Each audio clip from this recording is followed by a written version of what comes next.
Bonjour à tous et bienvenue sur ma chaîne Cristal Angélique. C'est avec plaisir que je vous reçois aujourd'hui pour la découverte d'un oracle. Alors j'ai décidé que tous les mardis, pourquoi le mardi? J'en sais rien. J'ai décidé de vous présenter un oracle. J'en ai tellement que j'aimerais vous faire partager aussi ce qui me fascine le plus. Souvent on me demande dans les vidéos que je fais sur ma chaîne YouTube quel oracle j'utilise ou quel tarot, quel jeu j'utilise. Eh bien je vais vous faire découvrir un par semaine et on va aller détailler tout ça. Allez, c'est parti. Aujourd'hui, je vous présente l'oracle Akasha, l'oracle des mémoires akashiques. Donc cet oracle-là, il a été créé par Émilie Nicole, l'illustratrice, et Carla Cartagena. C'est un oracle qui est juste magnifique, des couleurs aussi somptueuses les unes que les autres. On va les découvrir tout ça. Donc à l'intérieur, on a le petit livret explicatif et on a le jeu de cartes. Les deux premières cartes sont tout simplement des cartes de radiesthésie, des planches de radiesthésie. Pourquoi? Parce que ici on parle des mémoires akashiques, les vies antérieures. Et ici, vous allez pouvoir, et c'est expliqué à l'intérieur du livre et sur le compte Instagram d'Émilie Nicole, et vous allez pouvoir voir et comprendre pourquoi il y a des blocages dans votre vie actuelle sur le plan personnel qui est certainement lié à une vie antérieure. Donc ici, on fera un tirage ultérieurement sur les vies antérieures, d'accord? Mais avec le pendule, vous pouvez définir, donc dater, ok? Et vous pouvez ici définir le genre, le lieu et l'époque. Voilà, donc tout ça, c'est très bien expliqué sur le compte Instagram d'Émilie Nicole. Je pourrais la mettre dans la description en dessous de la vidéo, mais je vous ferai de toute façon un tirage sur les vies antérieures, hein, à plusieurs choix, et puis on ira voir tout ça. Allez, on commence déjà. Déjà, j'adore le dos des cartes qui est juste magnifique. Qui pour moi rappelle un petit peu, vous savez, cette pierre là, comment on appelle ça, les pierres, j'ai le mot sur le bout de la langue, mais j'arrive pas à le sortir. Je crois que c'est du travertin, ou je veux pas dire n'importe quoi, mais bon bref, vous m'aurez compris. Ces pierres murales en fait, elles font très ancien, vous voyez, j'adore cette matière, j'adore. Ici on a la première carte, la carte du karma. Donc il faut savoir que dans l'oracle d'Émilie Nicole, dans l'oracle Akasha, toutes les cartes sont représentées aussi avec des fleurs, d'accord? Parce que les fleurs ont une signification. Donc par exemple, la carte du karma, on va la retrouver ici, elle est représentée par le camélia, parce que le camélia porte le message suivant: mon destin est entre vos mains. Voilà, cette fleur parle de destinée.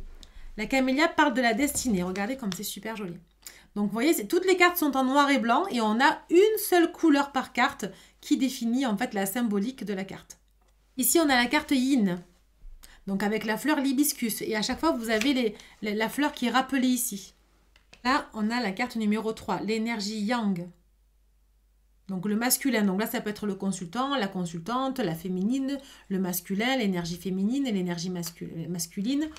Tout ça, encore une fois, c'est expliqué dans le livre. Et après, ce qui est important aussi, c'est de faire votre propre interprétation, prendre votre propre intuition, d'accord? On n'est pas forcé de regarder dans le livre. Il est vrai qu'aujourd'hui, quand j'achète un oracle, je ne regarde quasiment jamais dans le livret. Je m'imprègne de l'image, j'essaie de voir ce que l'image me dit, et ensuite je fais mon interprétation. Ici, on a la carte de l'ancrage. On l'adore avec la feuille de l'aulne, là, j'adore. Qui est très ancrée dans la terre, qui est très stable. On a les fondations. Magnifique carte. Les sentiments exacerbés. Avec la rose rouge. On adore. Oh, magnifique jeu. L'association. Le monde subtil. Avec le lotus. Le lâcher-prise. Avec la feuille de chêne. Une de mes cartes préférées. Là, on voit vraiment que la personne, elle le lâche totalement prise alors que tout s'effondre autour d'elle. Hein. Donc là aussi, ça peut être une carte conseil dans vos tirages, de dire, ben voilà, aujourd'hui, c'est le chaos autour de moi, mais je décide de lâcher prise parce que je sais en fait que je ne contrôle pas en fait l'effondrement, mais je lâche prise pas pour mon bien-être personnel. Hein. Bon. Mais encore une fois, dans les tirages, on fera un tirage à la fin pour aller voir un peu le conseil qu'on peut nous donner aujourd'hui ou l'énergie du jour, et on va aller voir un peu ce qui est dit. Ici, on a le combat. Très jolie carte aussi. Regardez tous les détails. Je ne sais pas si vous voyez bien. Vous voyez bien? On adore. Magnifique. L'imposteur. Le foyer.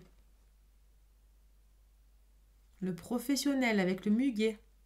Le professionnel ou les activités. Hein. On a plusieurs corps de métier ici. Hein. Entreprendre. Les entreprises avec la jonquille. Carte 14, le syndrome du sauveur. L'ouverture de cœur. Le bilan. Dépasser ses peurs. La dépendance. La confiance en soi. La perte. La réussite. Cette carte, elle me fait penser un peu à l'alchimiste, le magicien dans le tarot. Pour ceux qui ont l'habitude des tarots, parce qu'on a vraiment tout en main pour pouvoir réussir en fait. On a toutes les clés, tout ce qu'il faut, tous les ingrédients pour pouvoir réussir. Hein. La trahison. La persévérance. Cette carte aussi, elle représente vraiment beaucoup de mouvements en fait. Hein. Au plus vous allez y aller, vous n'allez pas vous démonter, vous allez vous persévérer pour atteindre votre but. Hein. Elles sont toutes jolies, hein. Franchement, je ne sais pas ce que vous en pensez. Dites-moi en commentaire ce que vous en pensez, j'adore. Franchement, elles sont très très très belles ces cartes. L'injustice.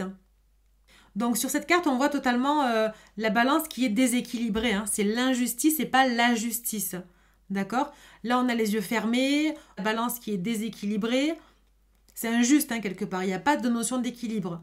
Encore une fois, dans vos tirages, tout dépend quelles sont les cartes avoisinantes, quel est le conseil du jour, pour pouvoir l'associer, l'adapter comme il faut. L'amour. J'aime beaucoup celle-là aussi avec le jasmin. La famille. Là, par exemple, sur cette carte, on voit qu'il n'y a pas de père. Voyez? Encore une fois, tout dépend du tirage que vous allez donner. Soit on prend que le mot, soit on se sert de l'image, soit on va se servir de la fleur qui est notée sur la carte, de la couleur aussi. Vous pouvez faire plusieurs interprétations avec ça. L'abondance. Là, pareil, on a l'habitude de voir de l'argent, des cordes d'abondance, de la nourriture, des fruits, du raisin, etc.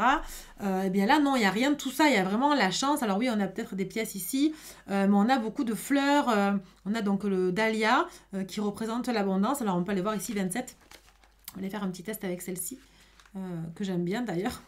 Donc, de par la multiplicité de ces pétales, le dahlia évoque l'abondance, voilà, parce qu'il y a beaucoup de pétales, donc effectivement, il y a beaucoup de choses. C'est très fourni, c'est très garni, et là, on ouvre les mains pour accueillir l'abondance aussi. La santé. Le mouvement, le déplacement, le déménagement, etc. L'abandon avec le sol pleureur, un arbre que j'adore. Le jugement. L'équilibre. Le réseau. Très belle carte avec le lierre. Là, on voit le lierre sur les cornes du cerf. C'est magnifique, magnifique. Très beau travail des cartes. Hein. Le rejet. Les difficultés. Le Styx. Avec le cyprès. La résilience. Qui fait partie aussi de mes cartes préférées. Tiens. Avec la fleur d'immortel. Les synchronicités. Le passage avec le yucca. La réalisation de soi. Le mensonge. Le pardon. La culpabilité. Le cercle. L'acceptation du bonheur. La prise de responsabilité. Regardez ce détail, je ne sais pas si vous voyez bien là, un détail sur cette carte qui est incroyable. Le doute et la bienveillance. Allez, c'est parti, on va aller faire un petit tirage en 3 cartes. Bon, bien sûr, tranche dorée, hein, on adore, magnifique, on adore les jeux de cartes avec la tranche de couleur. On va aller demander au guide, pour les personnes qui me regardent, un conseil du jour. En 3 cartes que je vais aller moi-même choisir. Allez, c'est parti. Hop, je coupe toujours main gauche. Après, vous faites comme vous voulez pour ceux qui tirent les cartes. Il n'y a pas de souci. Et on va choisir nos 3 cartes.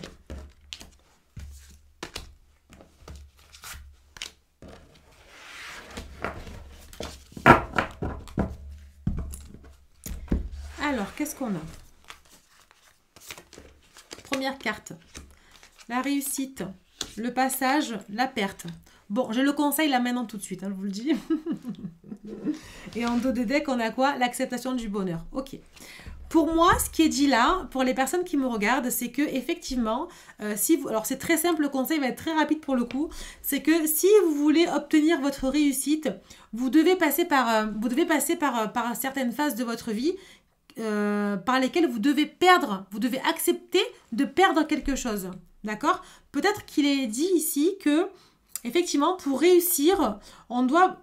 Donc c'est un parcours initiatique, hein, pour avoir cette réussite, on doit accepter de se délester de certaines choses, de couper en fait des relations qui sont peut-être toxiques, de se séparer, de se délester de poids qu'on traîne depuis des mois, j'entends même des années, pour enfin accepter le bonheur, d'accord? Et n'ayez pas peur du rejet, parce qu'ici vous allez trouver votre propre équilibre.